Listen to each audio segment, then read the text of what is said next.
কিভাবে যেন সময়টা কেটে গেল।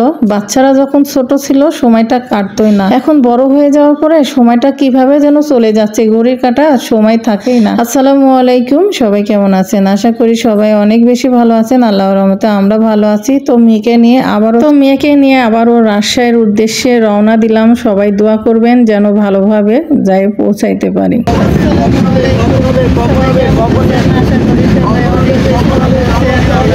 সেরিনা বেগম চলে যাচ্ছে কোথায় বলেন তো?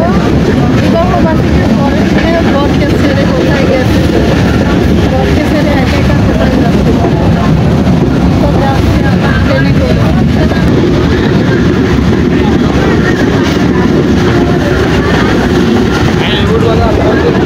তো ঈদের পরে যে ট্রেনে এত ভিড় হবে এটা কিন্তু স্বাভাবিক। সবাই জানে ঈদের পরে কত জায়গায় থেকে লোকজন যারা এসেছিল তারা যাচ্ছে, কেউ আসতেছে, এমনভাবে কিন্তু ট্রেনে ভিড়, খুবই ভিড়। ট্রেনের মধ্যেই তো আমরা মা মেয়ে বসে বসে যাচ্ছিলাম আর একটু আপনাদের সঙ্গে ভিডিও করে শেয়ার করে ফেললাম। আর ট্রেনের মতো করে ছুটতেছে ঝিকঝিক করে। তো এই তো কয়লা খনি দেখতে পাচ্ছেন, এটা কিন্তু কয়লা খনি। আমরা পার্বতীপুর পার হচ্ছিলাম, পার্বতীপুর থেকে পার হয়ে এই তো কয়লা খনি। আর এই যে কয়লা খনি দেখতে দেখতে মেয়ে ভিডিও করে নিল, আর এই তো আপনাদের সঙ্গে শেয়ার করে ফেললাম। আরো সুন্দরভাবে ভিডিও করা যেত, কিন্তু গাছগাছালির কারণে ভালোভাবে কিন্তু ভিডিও করা যায়নি। যাই হোক, তারপরও আপনাদের সঙ্গে একটু শেয়ার করে ফেললাম। কেমন লেগেছে ভিডিওটি অবশ্যই কমেন্টে কিন্তু জানাবেন। এই যে দেখতে আছেন, ওটা কিন্তু ইন্ডিয়ান রাস্তা আর ইন্ডিয়ান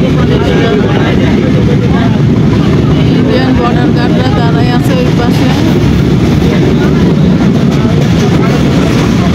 সামনে।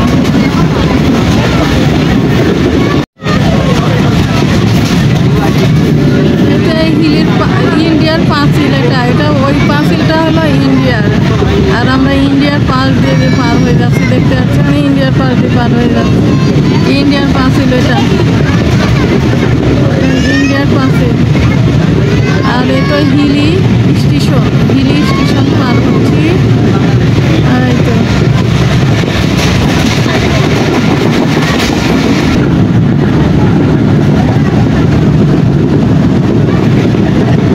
ইন্ডিয়ার ভিতরে দেখুন, এদিকে আবার কোনো পাঁচিল নাই, কোনো তার কাটার বেড়া নাই। বর্ডার গার্ডগুলি বসে আছে, এই যে বর্ডার গার্ডগুলি বসে আছে।